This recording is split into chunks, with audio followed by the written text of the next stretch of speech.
There's no shortage of investment in risk training across financial institutions today, and in many respects that investment has never been more comprehensive.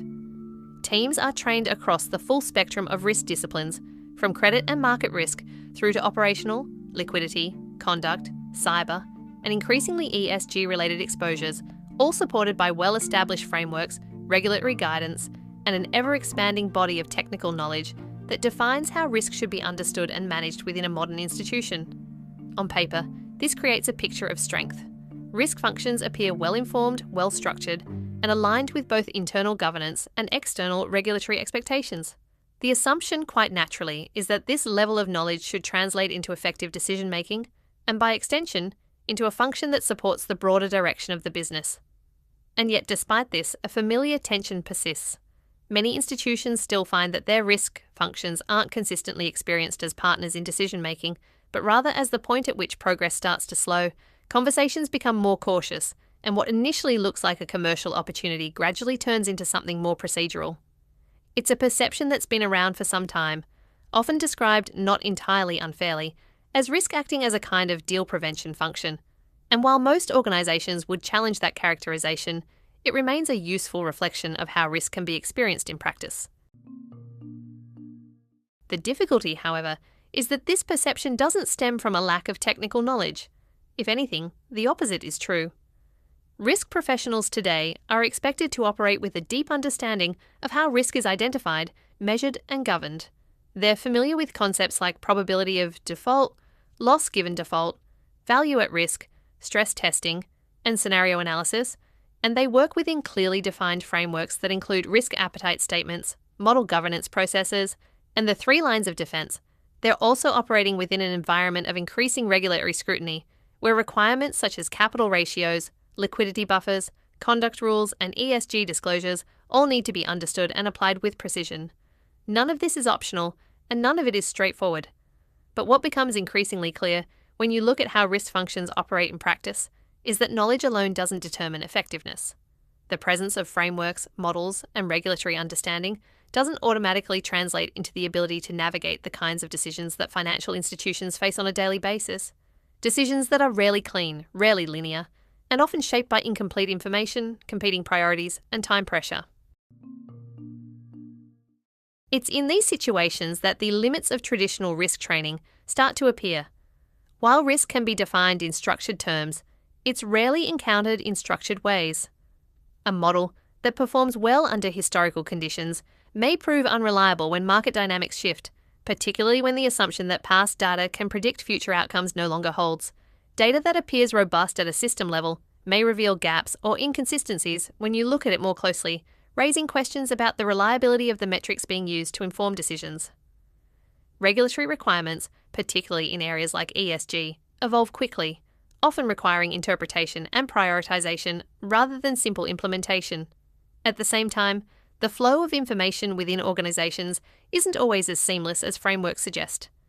Risk signals generated at an operational level don't always travel effectively upward, and when they do, they're not always communicated in a way that allows senior decision makers to act on them with confidence.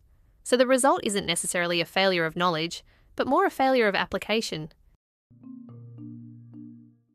And it's here, in that space between knowledge and application, that the real challenge starts to emerge. Traditional risk training is, by design, focused on the what. What is credit risk? What is operational risk? What are the relevant models? What are the regulatory requirements? What are the policies that govern behaviour? All of this is essential, and without it, the risk function wouldn't have the foundation it needs to operate at all.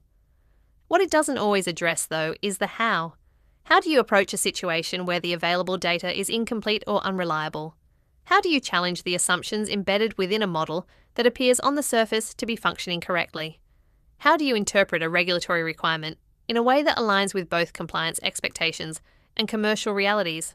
And how do you communicate risk in a way that allows the business to understand not just what the exposure is, but what can actually be done about it? These aren't purely technical questions. They're questions of judgment, interpretation, and communication. Take model risk as an example. It's well understood that models are built on assumptions and that those assumptions won't always hold. Recent years have shown this quite clearly, where models calibrated on historical data struggle to adapt to new market conditions. The technical knowledge required to understand how a model is constructed is important, but it's not enough if the underlying assumptions aren't questioned, or if alternative approaches aren't considered when conditions change. Or take data quality, which remains an ongoing challenge in many institutions. Systems can be fragmented, data lineage can be unclear, and inputs can be incomplete or inconsistent. Understanding how data feeds into risk metrics is one thing, but identifying when that data is no longer reliable and actually doing something about it is something else entirely. You see a similar pattern in how risk is communicated. Risk frameworks often assume a bottom-up flow of information, where issues identified at a lower level are escalated and addressed at a senior level. In practice, though, this depends heavily on how well that information is translated. Technical risk metrics, if they're not framed in business terms, can fail to resonate with decision makers, which limits their impact even when the underlying analysis is sound. In each of these cases, the limitation isn't knowledge. It's the absence of the capabilities needed to apply that knowledge in context. This is why many institutions are starting to rethink how risk capability is developed. Rather than focusing exclusively on expanding technical training, there's a growing recognition that capability development also needs to address how risk professionals think, how they approach problems, and how they engage with the wider business.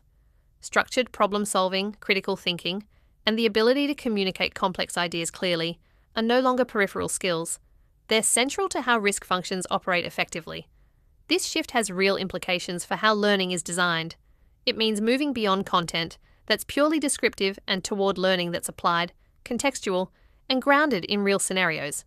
It means creating opportunities for risk professionals to work through ambiguity, to challenge assumptions, and to explore how different decisions might play out under different conditions.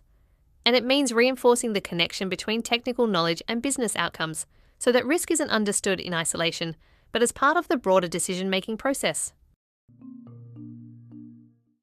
For organisations, the implications are significant, because when these capabilities begin to develop, the role of the risk function starts to change, often in subtle but important ways.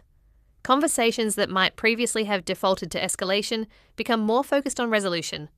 Regulatory requirements are interpreted in a way that aligns more closely with strategy. Risk insights are communicated in terms that support decision-making rather than constrain it. Over time, that begins to shift perception. Risk is no longer experienced primarily as a control mechanism, but as a function that helps the organisation navigate complexity with greater clarity.